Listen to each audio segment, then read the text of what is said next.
Hello everyone, welcome to our show Bench to Bench. I'm your host Mark Stadler. On today's show, we have a special treat.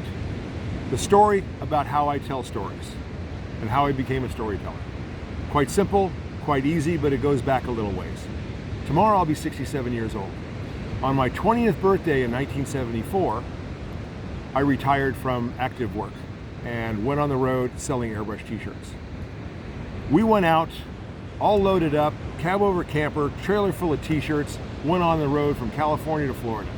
New Orleans, St. Augustine Beach, Key West for New Year's. About a month into the trip, maybe 5 weeks, I turned to my friend and I said, I want to go home. I'm tired of this, I can't do it. He looked at me and said these 3, 4, 5 words.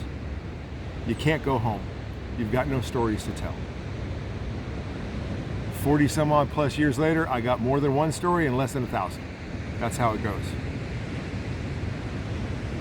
That trip, as we started off, we met some good people and ended up at the 1975 New Orleans Jazz and Heritage Festival. The first real story was I worked my ass off on that first Friday until about 4 o'clock, and everybody said, Mark, go take a break. I got some food, probably crawfish Monica, because that was really good back then, and wandered into the gospel tent. A paradigm shift in life. I grew up in the San Fernando Valley, rock and roll, Hollywood, everywhere. And here I was with people that came from their local churches from all over the South, singing their hearts out to Jesus. And if you can't feel that as you sit down, my life changed. That's my first story. A little more complicated than this, but a paradigm shift in life is one of those things you have no idea is coming. And I wanted more.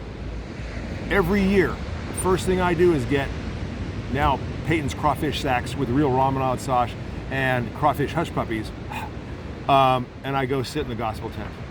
Some of the things you see there are so uplifting. The first real one was, it's 5 o'clock, they're gonna pull the electricity on us, but we're gonna keep playing for Jesus. You couldn't tell the difference with the power on and the power off with these people. They were just so going on, and it's invigorating to see regular people shouting out for Jesus. Whatever you feel about him, that's another story. Every year, I go back, I volunteer at the Jazz Festival, I do what I can to get back to the gospel tent. That's the first stories that came up. There's another one that I didn't realize I had in my pocket from way, way long ago when I was about 7 years old and my sister was 4. We got a little Volkswagen. I went to my dad's cousin's house in Altadena. And my mom, of course, said, well, just be a minute, watch your sister. I'm sitting in the front seat, my sister's in the back, and she starts jumping all over the place. She gets in the front seat, and in a little 62 Volkswagen, there's not a lot of buttons to push. Windshield wipers, lights, shifter, ashtray, and a cigarette lighter. That's about it. No radio, nothing. So I watched my sister, just like my mother said. I watched her push the lighter in, look around, and when the lighter popped back out, I did exactly what my mother told me. I watched my sister pull it out, look at it, and stick it on her tongue. Oh man, was a screaming, ugh! And everybody came running like crazy. And I'm sitting there like, oh man. The 4 of them, my dad, my mother, and his cousins came running out, and one of them took back off into the house. Came back with a raw potato and a knife and cut a chip off, nice, and put it on her tongue.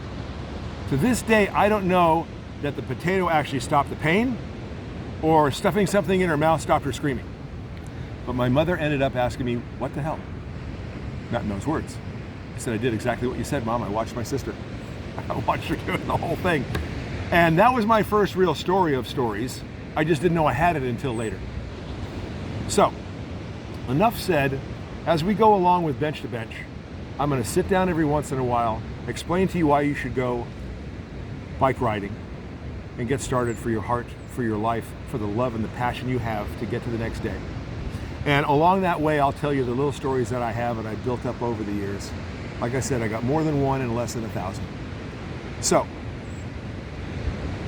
that's the end of our show today. Season 1, Episode 3. Now, a word from our sponsors.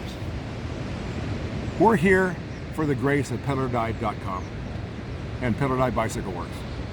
So, check us out. We'll be here again soon. We'll see you later. Bye-bye, everybody. Have a nice day.